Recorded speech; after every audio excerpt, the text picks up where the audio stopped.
നമസ്കാരം. ഈ ദിവസത്തെ വാർത്തകൾ സമഗ്രമായി പരിശോധിക്കാം. എല്ലാ പ്രേക്ഷകർക്കും വാർത്താ സന്ധ്യയിലേക്ക് സ്വാഗതം. ഞാൻ പ്രവിത ലക്ഷ്മി. വിശദമായ വാർത്തകളിലേക്ക്. വടക്കൻ ജില്ലകളിൽ നാളെ വിധിയെഴുത്ത്.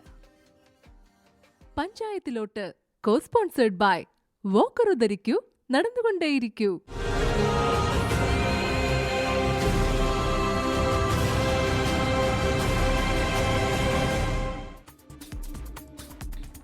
തൃശൂർ മുതൽ കാസർഗോഡ് വരെയുള്ള തദ്ദേശ തിരഞ്ഞെടുപ്പിനുള്ള രണ്ടാം ഘട്ട വോട്ടെടുപ്പ് നാളെയാണ്. 604 തദ്ദേശ സ്ഥാപനങ്ങളിലേക്കാണ് തിരഞ്ഞെടുപ്പ് നടക്കുക. നിശബ്ദ പ്രചാരണ ദിനം വോട്ടുറപ്പിക്കുന്ന തിരക്കിലാണ് സ്ഥാനാർത്ഥികളും മുന്നണികളും. പോളിംഗ് സാമഗ്രികളുടെ വിതരണം പൂർത്തിയായി. തൃശൂർ, പാലക്കാട്, മലപ്പുറം, കോഴിക്കോട്, വയനാട്, കണ്ണൂർ, കാസർഗോഡ് ജില്ലകളിലാണ് നാളെ തെരഞ്ഞെടുപ്പ് നടക്കുക.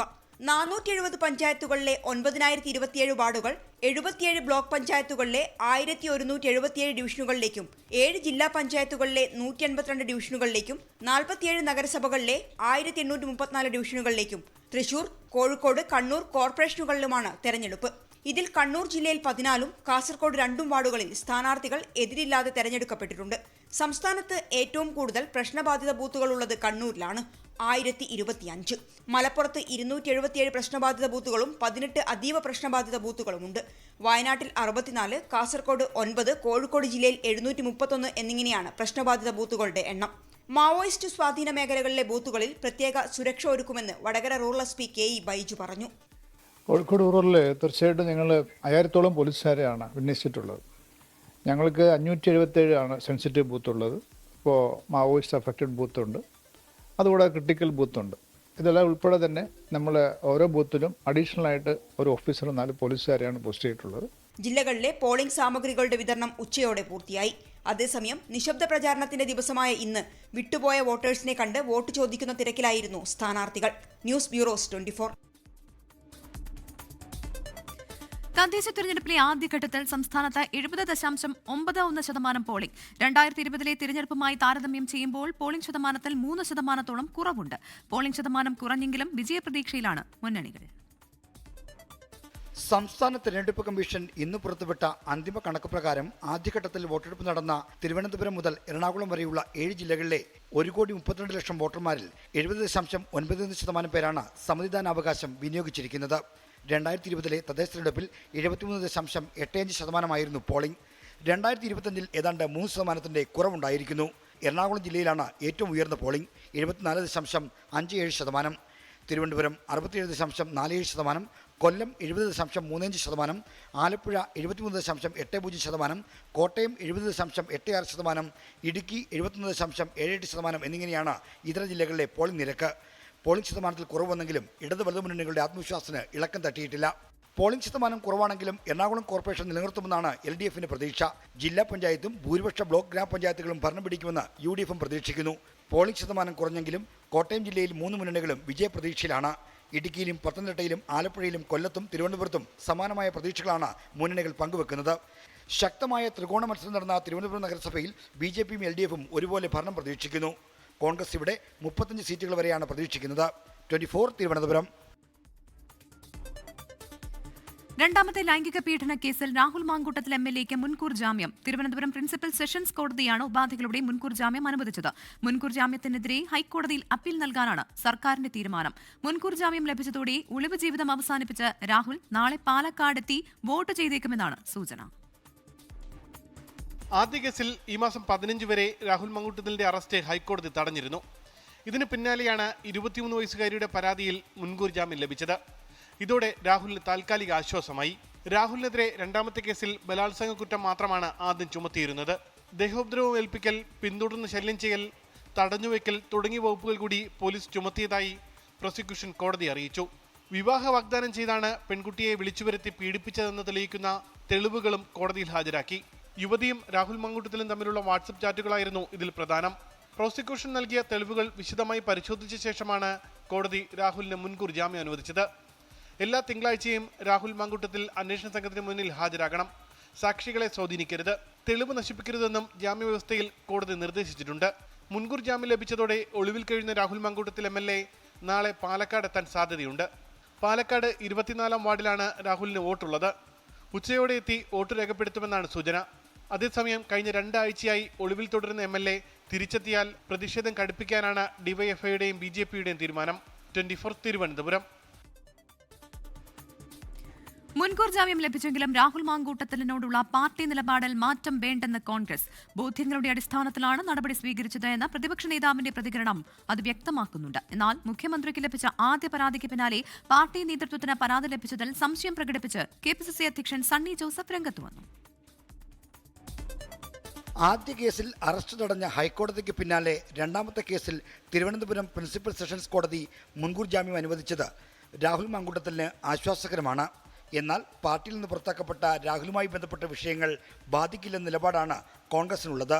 നിയമ നടപടികളോ അതിലെ ജയപരാജയങ്ങളോ പാർട്ടി നിലപാടിനെ സ്വാധീനിക്കില്ലെന്നാണ് നേതൃത്വം വ്യക്തമാക്കുന്നത്. നിയമത്തിന്റെ വഴിക്ക് പോകട്ടെ എന്നാണ് KPCC പ്രസിഡന്റ് പറഞ്ഞിരിക്കുന്ന ഈ കാര്യത്തിൽ ഞങ്ങൾക്ക് അതിന് ഒരു തടസ്സമില്ല. ഗർഭചിത്രത്തിന് സമ്മർദ്ദം ചെലുത്തിയെന്ന ആദ്യ പരാതി മുഖ്യമന്ത്രിക്ക് നേരിട്ട് ലഭിച്ചപ്പോൾ രണ്ടാം അതിജീവിതയുടെ പരാതി KPCC നേതൃത്വത്തിലേക്കാണ് വന്നത്. രാഹുലിനെയും അദ്ദേഹത്തിന്റെ ചെയ്തികളെയും തള്ളുമ്പോഴും ഇതിനെ കോൺഗ്രസ് നേതൃത്വം സംശയത്തോടെയാണ് വീക്ഷിക്കുന്നത്. അതൊരു വെൽ ഡ്രാഫ്റ്റഡ് പെറ്റീഷൻ ആയിരുന്നു കേട്ടോ. അതിന്റെ പിന്നിൽ ലീഗൽ ബ്രെയിൻ ഉണ്ടെന്ന് എനിക്കറിയാം, ഞാൻ വായിച്ചു. മുൻകൂർ ജാമ്യം ലഭിച്ചതിന് പിന്നാലെ രാഹുൽ മാങ്കൂട്ടത്തിൽ പാലക്കാട് മണ്ഡലത്തിൽ സജീവമായാൽ അകലം പാലിക്കാൻ ജില്ലാ നേതൃത്വത്തിന് നിർദ്ദേശം നൽകാനും കോൺഗ്രസ് ആലോചിക്കുന്നുണ്ട്. 24 തിരുവനന്തപുരം. രാഹുൽ മാങ്കൂട്ടത്തിനെ കോൺഗ്രസിൽ നിന്ന് പുറത്താക്കിയ തീരുമാനം അന്തിമമെന്ന് K മുരളീധരൻ. പാർട്ടിയെ സംബന്ധിച്ച് രാഹുൽ അടഞ്ഞ അധ്യായമാണ്. ജാമ്യം കിട്ടുന്നതിനനുസരിച്ച് കോൺഗ്രസ് നിലപാട് മാറ്റില്ല എന്നും K മുരളീധരൻ പറഞ്ഞു. രാഹുലിന് ജാമ്യം കിട്ടിയത് പ്രോസിക്യൂഷന് കഴിവുകേട്. ഞങ്ങൾ ആ ചാപ്റ്റർ ക്ലോസ് ചെയ്ത് കഴിഞ്ഞു. പാർട്ടിക്ക് പുറത്തുള്ള ഒരാൾ അദ്ദേഹത്തിന് ജാമ്യം കിട്ടിയാലും ഇല്ലെങ്കിലും പാർട്ടിക്ക് അത് അന്വേഷിക്കേണ്ട കാര്യമില്ല. പാർട്ടി എടുത്ത തീരുമാനത്തിൽ മാറ്റം വരുത്തേണ്ട ഒരു സാഹചര്യമില്ല. ജാമ്യം കിട്ടുന്നതനുസരിച്ച് നിലപാട് മാറ്റുന്ന പാർട്ടിയല്ല കോൺഗ്രസ് പാർട്ടി. ഞങ്ങൾ പുറത്താക്കിയത് ഫൈനലാണ്. ഞാൻ പറഞ്ഞല്ലോ, പുകഞ്ഞ കൊള്ളി പുറത്ത്. രാഹുൽ മാങ്കൂട്ടത്തിനെതിരെ പരാതി നൽകിയ അതിജീവിതയെ അധിക്ഷേപിച്ച കേസിൽ രാഹുൽ ഈശ്വറിനെ പോലീസ് കസ്റ്റഡിയിൽ വിട്ടു. നാളെ രാവിലെ 11 മണി വരെയാണ് കസ്റ്റഡി. ഇതേ കേസിൽ കോൺഗ്രസ് നേതാവ് സന്ദീപ് വാര്യരുടെ മുൻകൂർ ജാമ്യാപേക്ഷ 15-ന് വീണ്ടും പരിഗണിക്കും. ലോക്സഭയിൽ SIR ചർച്ചയ്ക്കിടെ അമിത്ഷാ രാഹുൽ ഗാന്ധി വാക്പോര്. SIR-നെതിരെ പ്രതിപക്ഷം നുണപ്രചാരണം നടത്തുന്നുവെന്ന് കേന്ദ്ര ആഭ്യന്തരമന്ത്രി അമിത്ഷാ പറഞ്ഞു. തിരഞ്ഞെടുപ്പ് കമ്മീഷൻ കേന്ദ്ര സർക്കാരിന് വേണ്ടിയല്ല പ്രവർത്തിക്കുന്നത്. രാജ്യത്തെ പൌരന്മാർക്കല്ലാതെ മറ്റാർക്കും വോട്ട് അനുവദിക്കില്ല എന്നും അമിത്ഷാ പറഞ്ഞു. SIR पर इस सदन पे चर्चा नहीं हो सकती, क्योंकि गहन पुनर्निरीक्षण की जिम्मेदारी भारत के चुनाव आयोग की है. भारत का चुनाव आयोग और चुनाव आयुक्त ये सरकार के तहत काम नहीं कर. अगर जब चर्चा होती है और कुछ सवाल खड़े किए जाएंगे तो इसका जवाब कौन देगा? मान्यवर, जब उन्होंने कहा कि हम चुनाव सुधार पर चर्चा करने के लिए तैयार है, हम तुरंत मान गए और आज चुनाव सुधार पर ही चर्चा हुई. അതേസമയം വോട്ട് കൊള്ളയിൽ ചർച്ചയ്ക്ക് തയ്യാറുണ്ടോ എന്ന് കേന്ദ്ര സർക്കാരിനെ രാഹുൽ ഗാന്ധി വെല്ലുവിളിച്ചു. Let us have a debate on my press conference. Yes. Let us go. Yes. Let us have very good idea. Let us have a debate on my press conference. Okay. Amit Shah ji, I challenge you to have a debate on the 3 press conferences. Yes. മറ്റൊരു വാർത്തയിലേക്ക്. എറണാകുളം മലയാറ്റൂരിൽ 19-കാരിയെ തലയ്ക്കടിച്ച് കൊലപ്പെടുത്തിയ ആൺ സുഹൃത്ത് Allen അറസ്റ്റിൽ. സംശയത്തെ തുടർന്ന് നടത്തിയ കൊലപാതകമെന്ന് police പറയുന്നു. പെൺകുട്ടി അതിക്രൂര മർദ്ദനം നേരിട്ടു എന്നാണ് പോസ്റ്റ്മോർട്ടത്തിലെ പ്രാഥമിക കണ്ടെത്തൽ. ശനിയാഴ്ച വൈകിട്ടോടെയാണ് ചിത്രപ്രിയയെ കാണാനില്ലെന്ന പരാതി വീട്ടുകാർ കാലടി പോലീസിൽ നൽകിയത്. ഇന്നലെ ആളൊഴിഞ്ഞ പറമ്പിൽ നിന്ന് ചിത്രപ്രിയയുടെ മൃതദേഹം ലഭിച്ചു. തലക്കടിയേറ്റതായി ഇൻക്വസ്റ്റിൽ വ്യക്തമായി. ശരീരത്തിൽ മുറിപ്പാടുകൾ കണ്ടെത്തിയതോടെ കൊലപാതകമെന്ന് സ്ഥിരീകരിച്ചു. ചിത്രപ്രിയ ബൈക്കിൽ പോകുന്ന CCTV ദൃശ്യം പോലീസിന് ലഭിച്ചത് നിർണായകമായി.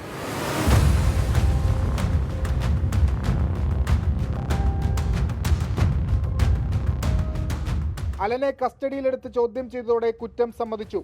ചിത്രപ്രിയയ്ക്ക് മറ്റൊരാളുമായി ബന്ധമുണ്ടെന്ന സംശയമാണ് കല്ലുകൊണ്ട് തലക്കടിച്ച് കൊലപ്പെടുത്താൻ കാരണമെന്ന് അലൻ പോലീസിനോട് പറഞ്ഞു. ചിത്രപ്രിയയുടെ തലയിൽ 1-ലധികം ക്ഷതമേറ്റ പാടുകളുണ്ട്. ആന്തരിക രക്തസ്രാവവും മരണത്തിന് കാരണമായെന്നാണ് പോസ്റ്റ്മോർട്ടത്തിലെ പ്രാഥമിക കണ്ടെത്തൽ. CCTVയിൽ മറ്റു 2 യുവാക്കളുടെ കൂടി ദൃശ്യങ്ങൾ ലഭിച്ചെങ്കിലും അവർക്ക് കൊലപാതകവുമായി ബന്ധമില്ലെന്നാണ് പ്രാഥമിക നിഗമനം. ബംഗളൂരുവിൽ ഏവിയേഷൻ വിദ്യാർത്ഥിനിയായിരുന്നു ചിത്രപ്രിയ. 24 കൊച്ചി. നടി ആക്രമിക്കപ്പെട്ട കേസിലെ വിധിക്ക് പിന്നാലെ കുറ്റവിമുക്തനായ ദിലീപിനെ സിനിമാ സംഘടനകളിലേക്ക് തിരിച്ചെടുക്കാനുള്ള നീക്കത്തിൽ ഒരു വിഭാഗത്തിന് കടുത്ത അതൃപ്തി. ഇന്നലെ ഫെഫ്കയിൽ നിന്ന് ഡബ്ബിംഗ് ആർട്ടിസ്റ്റ് ഭാഗ്യലക്ഷ്മി രാജിവെച്ചിരുന്നു. അതേസമയം 6 പ്രതികൾക്കുള്ള ശിക്ഷാവിധിക്ക് ശേഷം അപ്പീൽ നൽകാനാണ് പ്രോസിക്യൂഷന്റെ തീരുമാനം. തനിക്കെതിരായ സൈബർ ആക്രമണങ്ങളിൽ തളരില്ല എന്ന് അതിജീവിതയുടെ അഭിഭാഷക അഡ്വക്കേറ്റ് ടി പി മിനി 24നോട് പറഞ്ഞു. നടി ആക്രമിച്ച കേസിൽ നടൻ ദിലീപ് കുറ്റവിമുക്തരായതിനു പിന്നാലെ സിനിമാ മേഖല രണ്ടായി പിളർന്നു നിൽക്കുകയാണ്. അതിജീവിതയ്ക്കൊപ്പമെന്ന് ഒരു വിഭാഗവും കുറ്റമുക്തനായതോടെ ദിലീപിന് നീതി ലഭിച്ചുവെന്ന് കരുതുന്ന മറുവിഭാഗവും. അമ്മ, ഫെഫ്ക ഉൾപ്പെടെയുള്ള സംഘടനകളിലേക്ക് ദിലീപിനെ ഉടൻ തിരിച്ചെടുക്കുന്നതിൽ കടുത്ത അതൃപ്തി സിനിമാ മേഖലയിലുണ്ട്. ഇന്നലെ ഡബ്ബിംഗ് ആർട്ടിസ്റ്റ് ഭാഗ്യലക്ഷ്മി ഫെഫ്കയിൽ നിന്ന് രാജിവെച്ചിരുന്നു. വെള്ളിയാഴ്ചയാണ് കേസിൽ കുറ്റക്കാരെന്ന് കണ്ടെത്തിയ പൾസർ സുനി ഉൾപ്പെടെ 1 മുതൽ 6 വരെ പ്രതികളുടെ ശിക്ഷയിൽ വാദം നടക്കുക. വിധിപ്പകർപ്പ് ലഭിച്ചയുടൻ അപ്പീലുമായി ഹൈക്കോടതിയെ സമീപിക്കാനാണ് പ്രോസിക്യൂഷൻ തീരുമാനം. അന്ന് കോടതിയിൽ നടന്നത് മുൻകൂട്ടി തയ്യാറാക്കിയ തിരക്കഥയായിരുന്നുവെന്ന് അതിജീവിതയുടെ അഭിഭാഷക അഡ്വക്കേറ്റ് ടി ബി മിനി 24നോട് പറഞ്ഞു. അയാൾക്കെതിരായിട്ടുള്ളതോ അനുകൂലമായതോ അല്ല, അയാളെ കുറിച്ചുള്ള വിധി പറയണ സമയത്ത് ആക്ച്വലി അവിടെ പടക്കം പൊട്ടി. അപ്പം ഇതൊരു വളരെ പ്രീ പ്ലാൻഡ് ആണെന്ന് നമ്മളൊന്ന് ഇങ്ങനെ തിരിഞ്ഞു നോക്കുമ്പോൾ നമുക്ക് മനസ്സിലാവും. തനിക്കെതിരെ കേസിൽ ഗൂഢാലോചന നടന്നുവെന്ന നിലപാട് ദിലീപ് ആവർത്തിച്ചിരുന്നു. നിയമ നടപടികളുമായി മുന്നോട്ടു പോകാനാണ് ദിലീപിന്റെ നീക്കം. അതുകൊണ്ട് തന്നെ നടി ആക്രമിക്കപ്പെട്ട കേസിൽ വിചാരണ കോടതി ശിക്ഷാവിധിക്ക് ശേഷവും തുടർചലനങ്ങൾ ഉണ്ടാകും. 24 കൊച്ചി.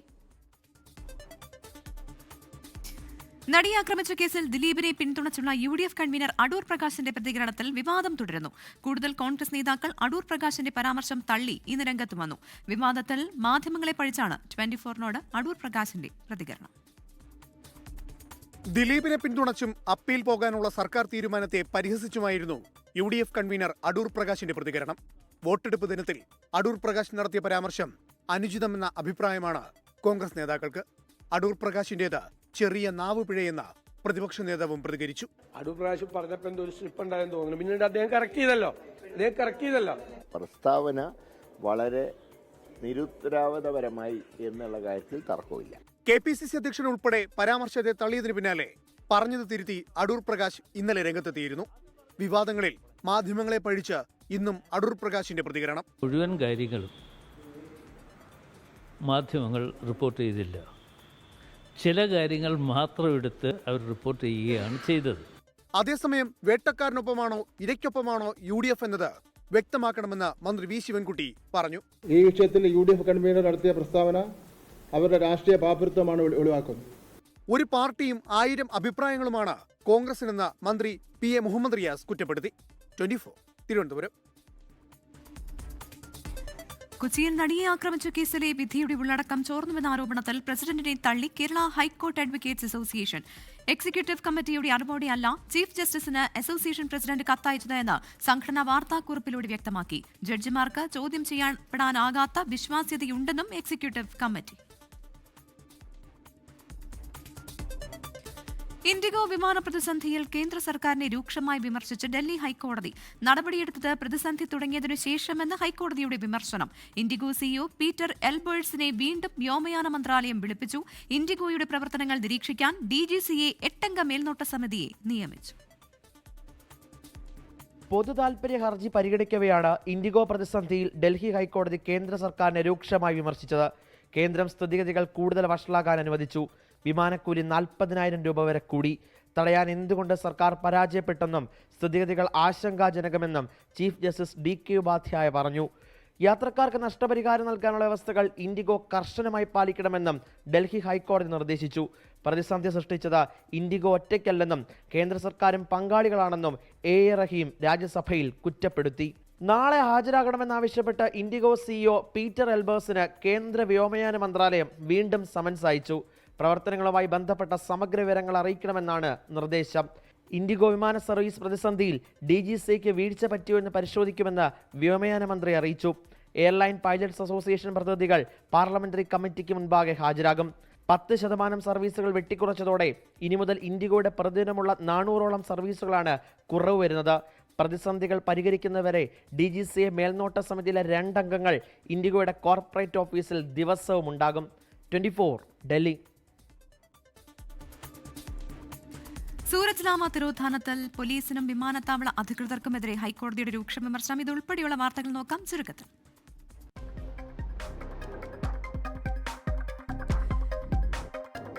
സൂരജ് ലാമ തിരോധാനത്തിൽ പോലീസിനും വിമാനത്താവള അധികൃതർക്കുമെതിരെ ഹൈക്കോടതിയുടെ രൂക്ഷ വിമർശനം.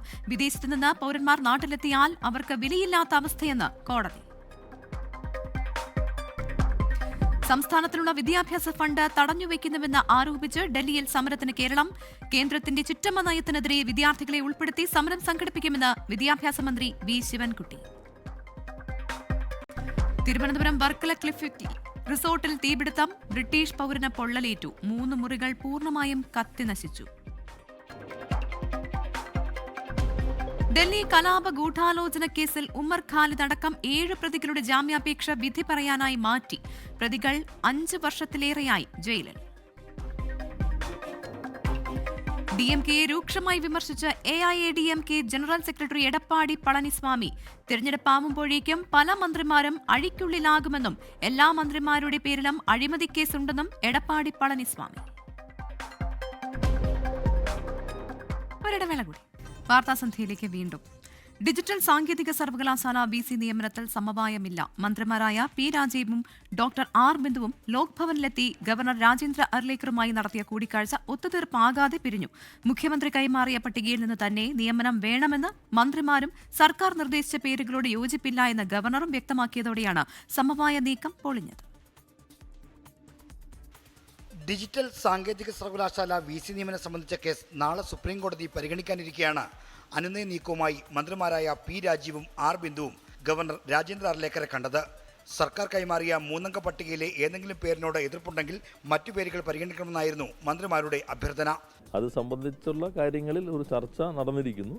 ഗവൺമെൻറ് ചർച്ച ചെയ്യുന്നു, ചാൻസലറുമായി ചർച്ച ചെയ്യുന്നു. അത്തരം കാര്യങ്ങൾ സമവായത്തോടുകൂടി പോകാനാണ് സർക്കാർ എപ്പോഴും ശ്രമിക്കുന്നത്. അപ്പോൾ നാളെയാണ് കോടതി വരുന്നത്. ബാക്കി കാര്യങ്ങൾ ചർച്ചകൾ തീരുന്നില്ല, അത് തുടരുകയാണ്. സർക്കാർ നൽകിയ പട്ടിക സ്വീകാര്യമല്ലെന്ന് ചൂണ്ടിക്കാട്ടിയ ഗവർണർ സാങ്കേതിക സർവകലാശാല VC സ്ഥാനത്തേക്ക് ലോക് ഭവൻ നിർദ്ദേശിച്ച ഡോക്ടർ സിസ തോമസിന്റെ അയോഗ്യത എന്താണെന്നും മന്ത്രിമാരോട് ചോദിച്ചു. സിസ തോമസ് അയോഗ്യയെങ്കിൽ സർക്കാർ തന്നെ അവരെ പല പ്രധാനപ്പെട്ട കമ്മിറ്റിയിൽ അംഗമാക്കിയത് എന്തുകൊണ്ടാണെന്നും ഗവർണർ ചോദിച്ചു. രാഷ്ട്രീയമാണ് എതിർപ്പിന് കാരണമെങ്കിൽ ലോക് ഭവന് രാഷ്ട്രീയമില്ലെന്നും ഗവർണർ വിശദീകരിച്ചു. ഡിജിറ്റൽ സർവകലാശാല VCയായി സർക്കാർ നിർദ്ദേശിച്ച സജി ഗോപിനാഥിനെ എതിർക്കുന്നത് എന്തുകൊണ്ടാണെന്ന് മുഖ്യമന്ത്രി അറിയിച്ചിട്ടുണ്ടെന്നും ഗവർണർ വ്യക്തമാക്കി. ഇരുഭാഗവും അവരവരുടെ നിലപാടുകൾ ഉറച്ചു നിന്നതോടെ സുപ്രീംകോടതി തീരുമാനിക്കട്ടെ എന്ന് പറഞ്ഞ് കൂടിക്കാഴ്ച അവസാനിക്കുകയായിരുന്നു. 24 തിരുവനന്തപുരം. ഡോക്ടർ ശശി തരൂർ MP-ക്ക് RSS അനുകൂല സംഘടന സവർക്കർ പുരസ്കാരം പ്രഖ്യാപിച്ചതിനെ ചൊല്ലി കോൺഗ്രസിനുള്ളിൽ പുതിയ വിവാദം. കടുത്ത വിമർശനമുയർന്നതിന് പിന്നാലെ പുരസ്കാരം സ്വീകരിക്കില്ല എന്ന് ശശി തരൂർ വ്യക്തമാക്കി. താൻ അറിയാതെയാണ് സവർക്കറിന്റെ പേരിൽ പുരസ്കാരം പ്രഖ്യാപിച്ചതെന്നാണ് വിശദീകരണം. പുരസ്കാര വിവരം 1 മാസം മുൻപ് തരൂരിനെ അറിയിച്ചിരുന്നുവെന്ന് സംഘാടകരായ HRDS പ്രതികരിച്ചു. ഇനി ശബരിമല വാർത്തകൾ നോക്കാം. ശരണം Sannidhanam co-powered by Ramesh RG നല്ലെണ്ണ. ആർജിക്കാം നല്ലൊരു പ്രാർത്ഥനാശീലം. കളർ മങ്ങാത്ത വൃത്തി. ലേക്ക് റോൾ കാർ ഷാംപൂ. തരിതരിയായ GRB നെയ്. പ്യുവറാണ്, അത് ഷുവറാണ്. co-sponsored by BLM Kerala, Tamil Nadu, Pondicherry. ശബരിമലയിൽ തീർത്ഥാടകരുടെ തിരക്ക് തുടരുന്നു. വൈകിട്ട് 4 മണിവരെ 55,601 പേർ ദർശനം നടത്തി. സ്പോട്ട് ബുക്കിംഗ് വഴി 2,805 പേരാണ് ദർശനം നടത്തിയത്. പ്രതിപക്ഷ നേതാവ് VD സതീശൻ ഇന്ന് ദർശനം നടത്തി. തീർത്ഥാടകരുടെ തിരക്ക് കണക്കിലെടുത്ത് 2 ദിവസമായി രാത്രിയിൽ ദർശന സമയം ദീർഘിപ്പിച്ചിരുന്നു. ഇന്നലെ 20 മിനിറ്റ് വൈകിയാണ് നടയടച്ചത്. തിരക്ക് തുടർന്നാൽ ഇന്നും നടയടയ്ക്കുന്നത് വൈകും.